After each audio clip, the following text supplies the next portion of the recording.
Capítulo 6. Los agujeros negros. El término agujero negro tiene un origen muy reciente.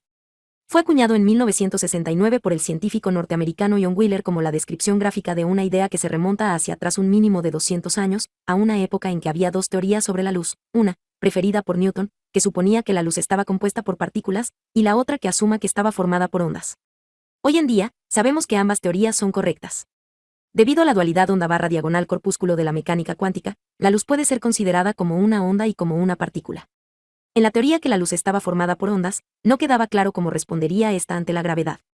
Pero si la luz estaba compuesta por partículas, se podría esperar que éstas fueran afectadas por la gravedad del mismo modo que lo son las balas, los cohetes y los planetas.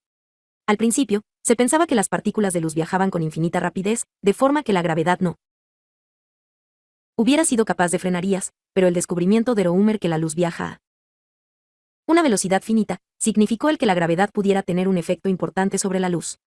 Bajo esta suposición, un catedrático de Cambridge, John Michell, escribió en 1783 un artículo en el Philosophical Transactions of the Royal Society of London en el que señalaba que una estrella que fuera suficientemente masiva y compacta tendría un campo gravitatorio tan intenso que la luz no podría escapar. La luz emitida desde la superficie de la estrella sería arrastrada de vuelta hacia el centro por la atracción gravitatoria de la estrella, antes que pudiera llegar muy lejos.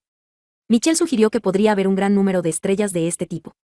A pesar que no seríamos capaces de verlas porque su luz no nos alcanzaría, si notaríamos su atracción gravitatoria. Estos objetos son los que hoy en día llamamos agujeros negros, ya que esto es precisamente lo que son, huecos negros en el espacio. Una sugerencia similar fue realizada unos pocos años después por el científico francés Marqués de Laplace, parece ser que independientemente de Michell. Resulta bastante interesante que Laplace solo incluyera esta idea en la primera y la segunda ediciones de su libro El sistema del mundo, y no la incluyera en las ediciones posteriores. Quizás decidió que se trataba de una idea disparatada. Hay que tener en cuenta también que la teoría corpuscular de la luz cayó en desuso durante el siglo XIX, parecía que todo se podía explicar con la teoría ondulatoria, y, de acuerdo con ella, no estaba claro si la luz sería afectada por la gravedad. De hecho, no es realmente consistente tratar la luz como las balas en la teoría de la gravedad de Newton, porque la velocidad de la luz es fija. Una bala disparada hacia arriba desde la Tierra se irá frenando debido a la gravedad y, finalmente, se parará y caerá, un fotón, sin embargo, debe continuar hacia arriba con velocidad constante, como puede entonces afectar la gravedad newtoniana a la luz. No apareció una teoría consistente de cómo la gravedad afecta a la luz hasta que Einstein propuso la relatividad general, en 1915. E incluso entonces, tuvo que transcurrir mucho tiempo antes que se comprendieran las aplicaciones de la teoría. Acerca de las estrellas masivas. Para entender cómo se podría formar un agujero negro, tenemos que tener ciertos conocimientos acerca del ciclo vital de una estrella. Una estrella se forma cuando una gran cantidad de gas, principalmente hidrógeno, comienza a colapsar sobre sí mismo debido a su atracción gravitatoria. Conforme se contrae, sus átomos empiezan a colisionar entre sí, cada vez con mayor frecuencia y a mayores velocidades, el gas se calienta. Con el tiempo, el gas estará tan caliente que cuando los átomos de hidrógeno choquen ya no saldrán rebotados, sino que se fundirán formando helio. El calor desprendido por la reacción, que es como una explosión controlada de una bomba de hidrógeno, hace que la estrella brille. Este calor adicional también aumenta la presión del gas hasta que ésta es suficiente para equilibrar la atracción gravitatoria, y el gas deja de contraerse.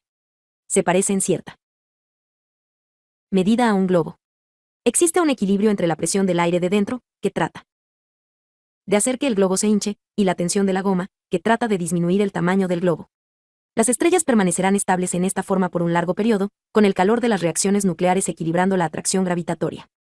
Finalmente, sin embargo, la estrella consumirá todo su hidrógeno y los otros combustibles nucleares. Paradójicamente, cuanto más combustible posee una estrella al principio, más pronto se le acaba. Esto se debe a que cuanto más masiva esa estrella más caliente tiene que estar para contrarrestar la atracción gravitatoria, y, cuanto más caliente está, más rápidamente utiliza su combustible.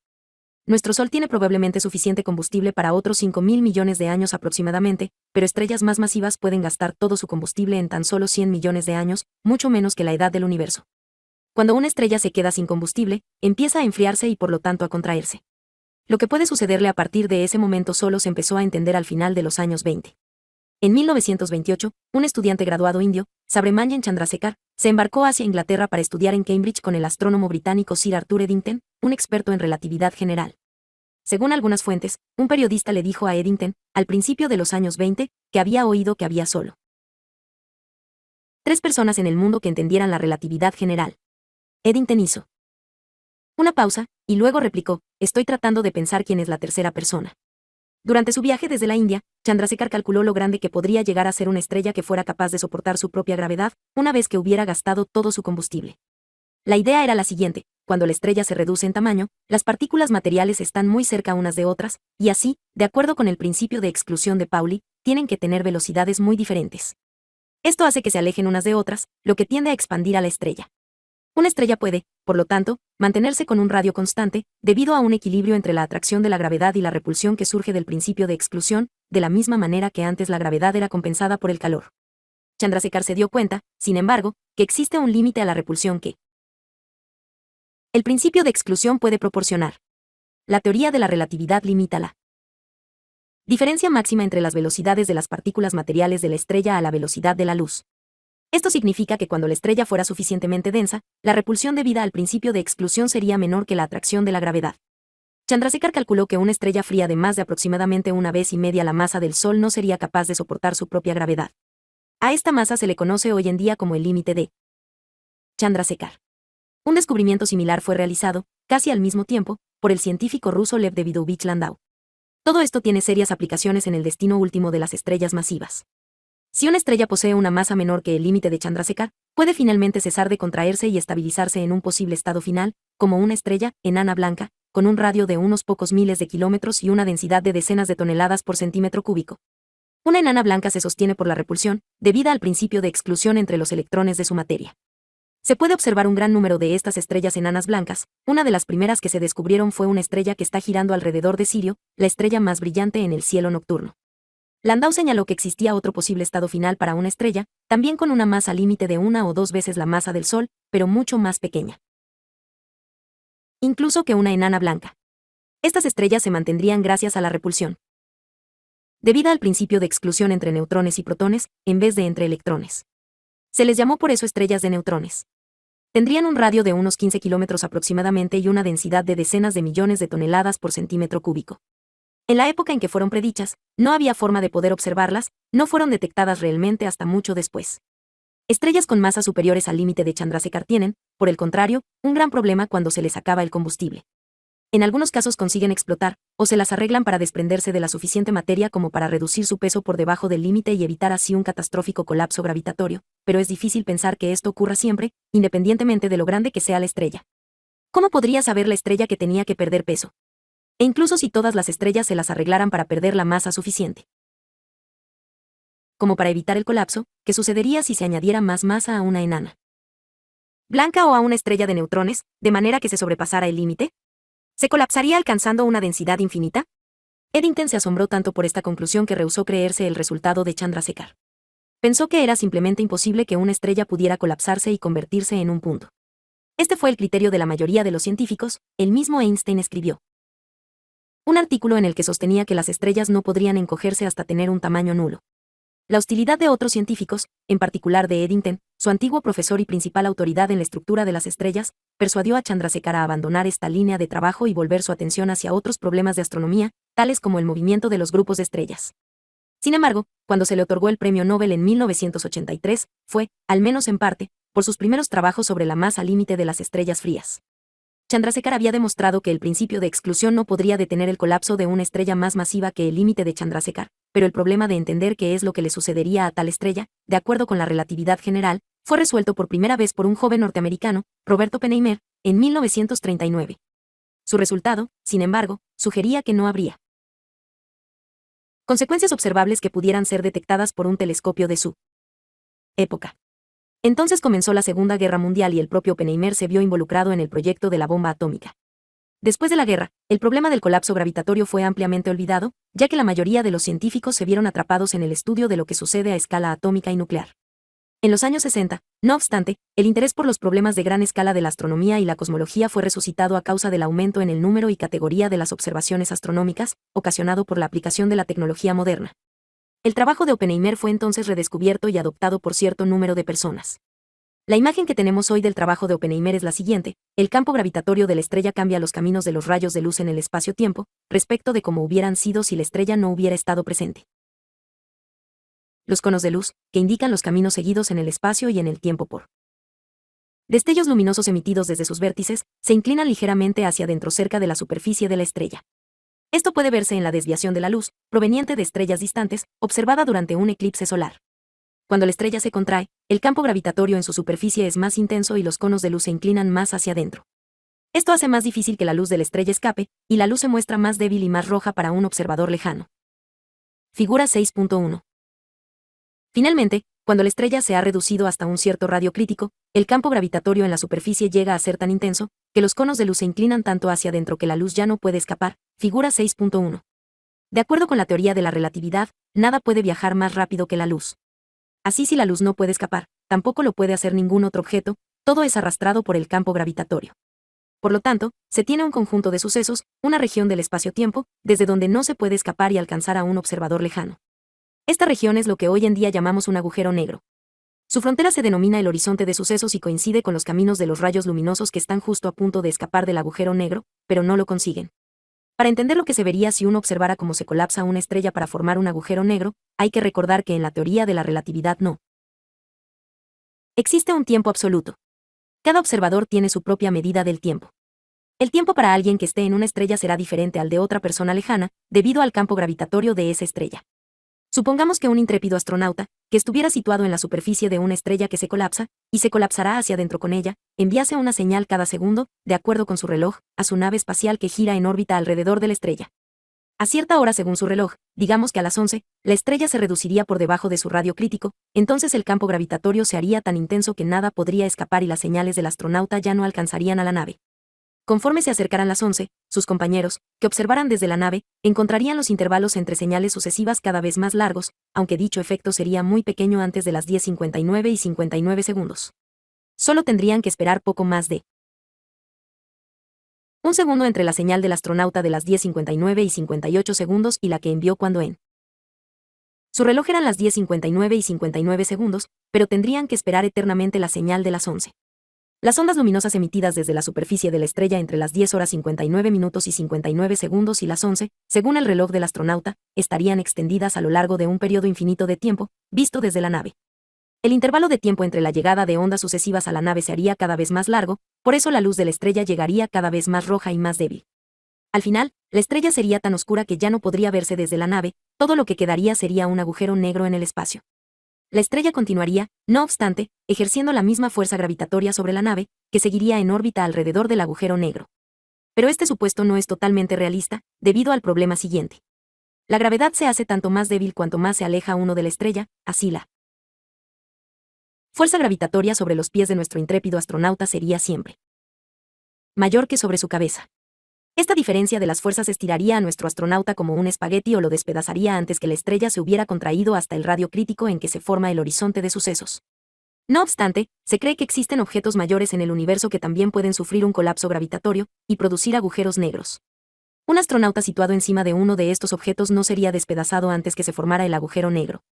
De hecho, él no sentiría nada especial cuando alcanzara el radio crítico, y podría pasar el punto de no retorno sin notario. Sin embargo, a las pocas horas, mientras la región continuara colapsándose, la diferencia entre las fuerzas gravitatorias sobre su cabeza y sobre sus pies se haría tan intensa que de nuevo sería despedazado. El trabajo que Roger Penrose y yo hicimos entre 1965 y 1970 demostró que, de acuerdo con la relatividad general, debe haber una singularidad de densidad y curvatura del espacio-tiempo infinito dentro de un agujero negro. La situación es parecida al Big Bang al principio del tiempo, solo que sería el final, en vez del principio del tiempo, para el cuerpo que se colapsa y para el astronauta. En esta singularidad, tanto las leyes de la ciencia como nuestra capacidad de predecir el futuro fallarían totalmente. No obstante, cualquier observador que permaneciera fuera del agujero negro no estaría afectado por este fallo de capacidad de predicción, porque ni la luz ni cualquier otra señal podrían alcanzarle desde la singularidad.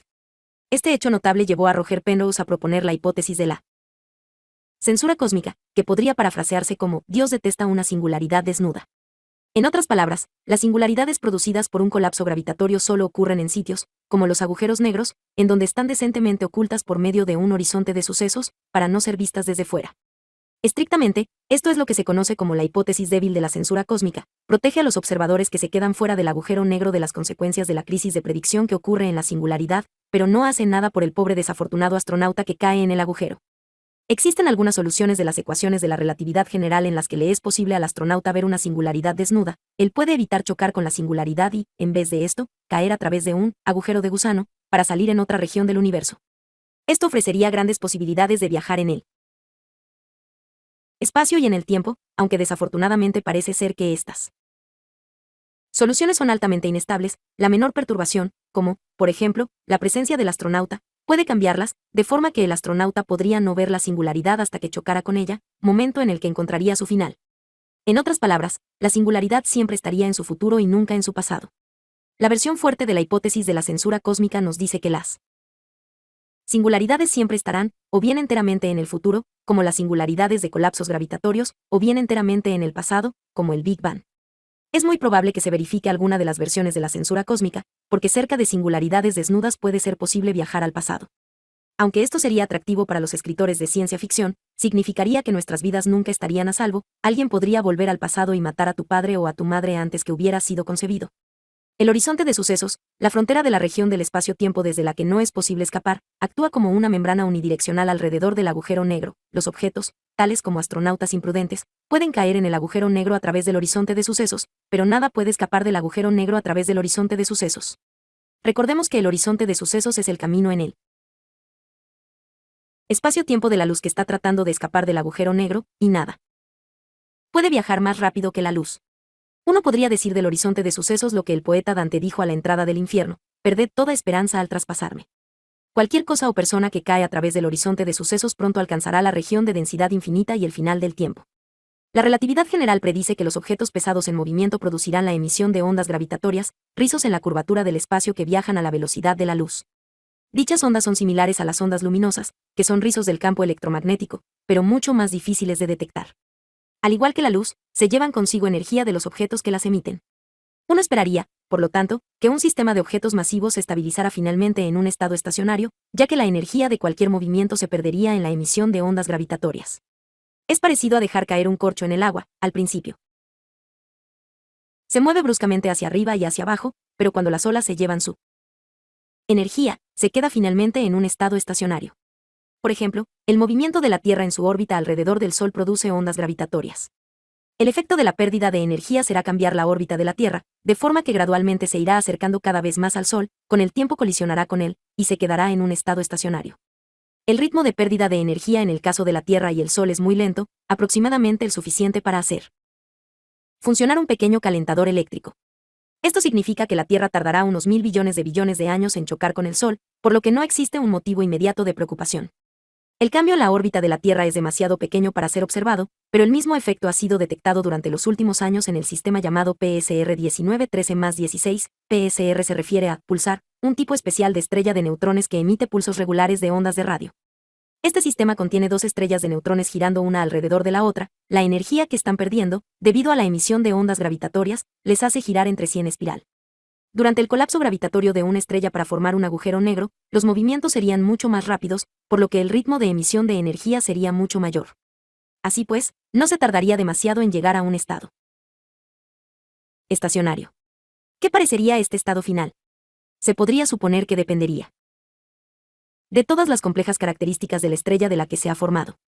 No solo de una masa y velocidad de giro, sino también de las diferentes densidades de las distintas partes en ella, y de los complicados movimientos de los gases en su interior. Y si los agujeros negros fueran tan complicados como los objetos que se colapsan para formarlos, podría ser muy difícil realizar cualquier predicción sobre agujeros negros en general. En 1967, sin embargo, el estudio de los agujeros negros fue revolucionado por Werner Israel, un científico canadiense, que nació en Berlín, creció en Sudáfrica, y obtuvo el título de doctor en Irlanda. Israel demostró que, de acuerdo con la relatividad general, los agujeros negros sin rotación debían ser muy simples, eran perfectamente esféricos, su tamaño solo dependía de su masa, y dos agujeros negros cualesquiera con la misma masa serían idénticos. De hecho, podrían ser descritos por una solución particular de las ecuaciones de Einstein, solución conocida desde 1917, hallada gracias a Carl Schwarzschild al poco tiempo del descubrimiento de la relatividad general. Al principio, mucha gente, incluido el propio Israel, argumentó que puesto que un agujero negro tenía que ser perfectamente esférico, solo podría formarse del colapso de un objeto perfectamente esférico. Cualquier estrella real, que nunca sería perfectamente esférica, solo podría por lo tanto colapsarse formando una singularidad desnuda. Hubo, sin embargo, una interpretación diferente del resultado de Israel, defendida, en particular, por Roger Penrose y John Wheeler. Ellos argumentaron que los rápidos movimientos involucrados en el colapso de una estrella implicarían que las ondas gravitatorias que desprendiera la harían siempre más esférica, y para cuando se hubiera asentado en un estado estacionario sería perfectamente esférica. De acuerdo con este punto de vista, cualquier estrella sin rotación, independientemente de lo complicado de su forma y de su estructura interna, acabaría después de un colapso gravitatorio siendo un agujero negro perfectamente esférico, cuyo tamaño dependería únicamente de su masa. Cálculos posteriores apoyaron este punto de vista, que pronto fue adoptado de manera general. El resultado de Israel solo se aplicaba al caso de agujeros negros formados a partir de cuerpos sin rotación. En 1963, Roy Kerr, un neozelandés, encontró un conjunto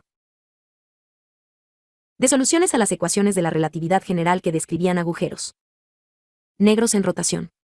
Estos agujeros negros de Kerr giran a un ritmo constante, y su tamaño y forma solo dependen de su masa y de su velocidad de rotación. Si la rotación es nula, el agujero negro es perfectamente redondo y la solución es idéntica a la de Schwarzschild. Si la rotación no es cero, el agujero negro se deforma hacia afuera cerca de su ecuador justo igual que la Tierra o el Sol se achatan en los polos debido a su rotación, y cuanto más rápido gira, más se deforma. De este modo, al extender el resultado de Israel para poder incluir a los cuerpos en rotación, se conjeturó que cualquier cuerpo en rotación, que colapsará y formara un agujero negro, llegaría finalmente a un estado estacionario descrito por la solución de Kerr. En 1970, un colega y alumno mío de investigación en Cambridge, Brandon Carter, dio el primer paso para la demostración de la anterior conjetura. Probó que, con tal que un agujero negro rotando de manera estacionaria tuviera un eje de simetría como una peonza, su tamaño y su forma solo dependerían de su masa y de la velocidad de rotación. Luego, en 1971, yo demostré que cualquier agujero negro rotando de manera estacionaria siempre tendría un eje de simetría. Finalmente, en 1973, David Robinson, del King's College de Londres, usó el resultado de Carter y el mío para demostrar que la conjetura era correcta. Dicho agujero negro tiene que ser verdaderamente la solución de Kerr. Así, después de un colapso gravitatorio, un agujero negro se debe asentar en un estado en el que puede rotar, pero no puede tener pulsaciones, es decir, aumentos y disminuciones periódicas de su tamaño. Además, su tamaño y forma solo dependerán de su masa y velocidad de rotación, y no de la naturaleza del cuerpo que lo ha generado mediante su colapso. Este resultado se dio a conocer con la frase, un agujero negro no tiene pelo. El teorema de la no existencia de pelo es de gran importancia práctica, porque restringe fuertemente los tipos posibles de agujeros negros.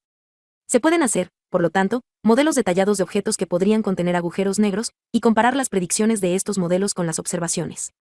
También implica que una gran cantidad de información sobre el cuerpo colapsado se debe perder cuando se forma el agujero negro, porque después de ello, todo lo que se puede medir del cuerpo es la masa y la velocidad de rotación. El significado de todo esto se verá en el próximo capítulo. Los agujeros negros son un caso, entre unos pocos en la historia de la ciencia, en el que la teoría se desarrolla en gran detalle como un modelo matemático, antes que haya ninguna evidencia a través de las observaciones que aquella es correcta. En realidad, esto constituía el principal argumento de los oponentes de los agujeros negros, como podría uno creer en objetos cuya única evidencia eran cálculos basados en la dudosa teoría de la relatividad general. En 1963, sin embargo, Maarten Smith, un astrónomo del Observatorio Monte Palomar de California, midió el corrimiento hacia el rojo de un débil objeto parecido a una estrella, situado en la dirección de la fuente de ondas de radio llamada 13273, es decir, fuente número 273 del tercer catálogo de Cambridge de fuentes de radio. Encontró que dicho corrimiento era demasiado grande para ser causado por un campo gravitatorio. Si hubiera sido un corrimiento hacia el rojo de origen gravitatorio, el objeto tendría que haber sido tan masivo y tan cercano a nosotros que habría perturbado las órbitas de los planetas del sistema solar. Esto indujo a pensar que el corrimiento hacia el rojo fue causado, en vez de por la gravedad, por la expansión del universo, lo que, a su vez, implicaba que el objeto estaba muy lejos. Y para ser visible a tan gran distancia, el objeto debería ser muy brillante, debería, en otras palabras, emitir una enorme cantidad de energía. El único mecanismo que se podía pensar que produjera tales cantidades de energía parecía ser el colapso gravitatorio, no ya de una estrella, sino de toda una región central de una galaxia. Cierto número de otros, objetos cuasiestelares, o cuásares, similares han sido descubiertos, todos con grandes corrimientos hacia el rojo. Pero todos están demasiado lejos y, por lo tanto, son demasiado difíciles de observar para que puedan proporcionar evidencias concluyentes acerca de los agujeros negros. Figura 6.2.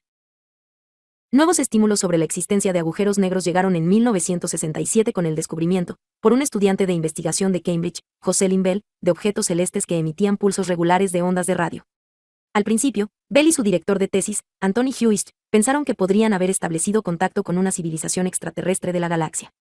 En verdad, recuerdo que, en el seminario en el que anunciaron su descubrimiento, denominaron a las primeras 4 fuentes encontradas LGM1 a 4, LGM refiriéndose a Little Green Men, hombrecillos verdes. Al final, sin embargo, ellos y el resto de científicos llegaron a la conclusión menos romántica que estos objetos, a los que se les dio el nombre de pulsares, eran de hecho estrellas de neutrones en rotación, que emitían pulsos de ondas de radio debido a una complicada interacción entre sus campos magnéticos y la materia de su alrededor. Fueron malas noticias para los escritores de westerns espaciales, pero muy esperanzadoras para el pequeño grupo de los que creíamos en agujeros negros en aquella época. Fue la primera evidencia positiva que las estrellas de neutrones existían. Una estrella de neutrones posee un radio de unos 15 kilómetros, solo una pequeña cantidad de veces el radio crítico en que una estrella se convierte en un agujero negro. Si una estrella podía colapsarse hasta un tamaño tan pequeño, no era ilógico esperar que otras estrellas pudieran colapsar a tamaños incluso menores y se convirtieran en agujeros negros. ¿Cómo podríamos esperar que se detectase un agujero negro, si por su propia definición no emite ninguna luz? Podría parecer algo similar a buscar un gato negro en un sótano lleno de carbón. Afortunadamente, hay una manera. Como John Michell señaló en su artículo pionero de 1783, un agujero negro sigue ejerciendo una fuerza gravitatoria sobre los objetos cercanos. Los astrónomos han observado muchos sistemas en los que 2 estrellas giran en órbita una alrededor de la otra, atraídas entre sí por la gravedad. También observan sistemas en los que solo existe una estrella visible que está girando alrededor de algún compañero invisible. No se puede, desde luego, llegar a la conclusión que el compañero es un agujero negro. Podría ser simplemente una estrella que es demasiado débil para ser vista.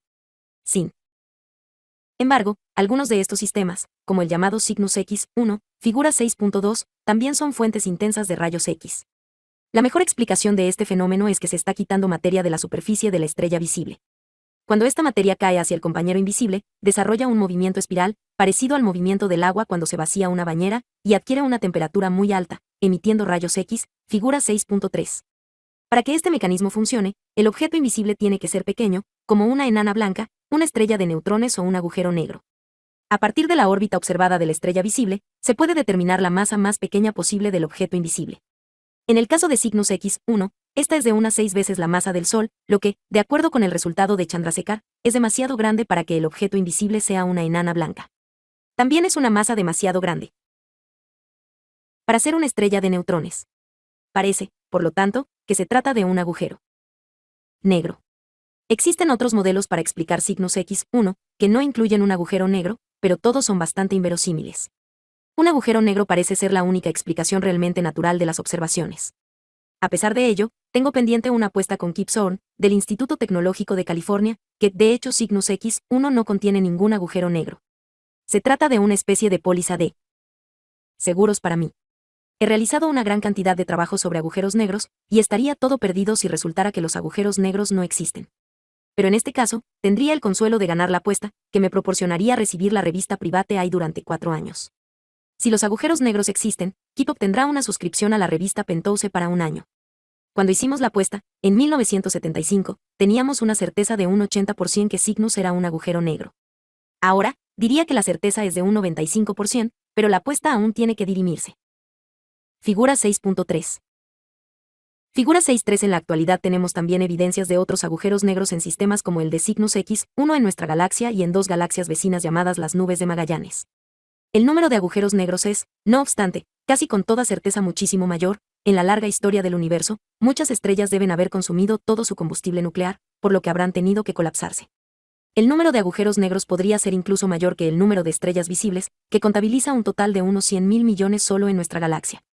La atracción gravitatoria extra de un número tan grande de agujeros negros podría explicar por qué nuestra galaxia gira a la velocidad con que lo hace. La masa de las estrellas visibles es insuficiente para explicarlo. También tenemos alguna evidencia que existe un agujero negro mucho mayor, con una masa de aproximadamente 100.000 veces la del Sol, en el centro de nuestra galaxia. Las estrellas de la galaxia que se acerquen demasiado a este agujero negro serán hechas añicos por la diferencia entre las fuerzas gravitatorias en los extremos más lejano y cercano. Sus restos, y el gas que es barrido de las otras estrellas, caerán hacia el agujero negro. Como en el caso de Cygnus X1, el gas se moverá en espiral hacia adentro y se calentará, aunque no tanto como en aquel caso. No se calentará lo suficiente como para emitir rayos X, pero sí que podría ser una explicación de la fuente enormemente compacta de ondas de radio y de rayos infrarrojos que se observa en el centro de la galaxia. Se piensa que agujeros negros similares, pero más grandes, con masas de unos 100 millones de veces la del Sol, existen en el centro de los cuásares. La materia que cae en dichos agujeros negros supermasivos proporcionaría la única fuente de potencia lo suficientemente grande como para explicar las enormes cantidades de energía que estos objetos emiten. Cuando la materia cayera en espiral hacia el agujero negro, haría girar a este en la misma dirección, haciendo que desarrollara un campo magnético parecido al de la Tierra. Partículas de altísimas energías se generarían cerca del agujero negro a causa de la materia que caería. El campo magnético sería tan intenso que podría enfocar a esas partículas en chorros inyectados hacia afuera, a lo largo del eje de rotación del agujero negro, en las direcciones de sus polos norte y sur. Tales chorros son verdaderamente observados en cierto número de galaxias y cuásares.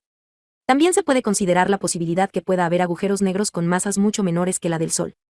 Estos agujeros negros no podrían formarse por un colapso gravitatorio, ya que sus masas están por debajo del límite de Chandrasekhar. Estrellas de tan poca masa pueden sostenerse a sí mismas contra la fuerza de la gravedad, incluso cuando hayan consumido todo su combustible nuclear. Agujeros negros de poca masa solo se podrían formar si la materia fuera comprimida a enorme densidad por grandes presiones externas. Tales condiciones podrían ocurrir en una bomba de hidrógeno grandísima. El físico John Wheeler calculó una vez que si se tomara toda el agua pesada de todos los océanos del mundo, se podría construir una bomba de hidrógeno que comprimiría tanto la materia en el centro que se formaría un agujero negro. Desde luego, no quedaría nadie para poderlo observar. Una posibilidad más práctica es que tales agujeros de poca masa podrían haberse formado en las altas temperaturas y presiones del universo en una fase muy inicial. Los agujeros negros se habrían formado únicamente si el universo inicialmente no hubiera sido liso y uniforme, porque solo una pequeña región que fuera más densa que la media podría ser comprimida de esta manera para formar un agujero negro. Pero se sabe que deben haber existido algunas irregularidades, porque de lo contrario, hoy en día, la materia en el universo aún estaría distribuida perfectamente uniforme, en vez de estar agrupada formando estrellas y galaxias. El que las irregularidades requeridas para explicar la existencia de las estrellas y de las galaxias hubieran sido suficientes, o no, para la formación de un número significativo de agujeros negros, primitivos, depende claramente de las condiciones del universo primitivo. Así, si pudiéramos determinar cuántos agujeros negros primitivos existen en la actualidad, aprenderíamos una enorme cantidad de cosas sobre las primeras etapas del universo. Agujeros negros primitivos con masas de más de 1.000 millones de toneladas, la masa de una montaña grande, solo podrían ser detectados por su influencia gravitatoria sobre la materia visible, o en la expansión del universo. Sin embargo, como aprenderemos en el siguiente capítulo, los agujeros negros no son realmente negros después de todo, irradian como un cuerpo caliente, y cuanto más pequeños son, más irradian. Así, paradójicamente, los agujeros negros más pequeños podrían realmente resultar más fáciles de detectar que los grandes.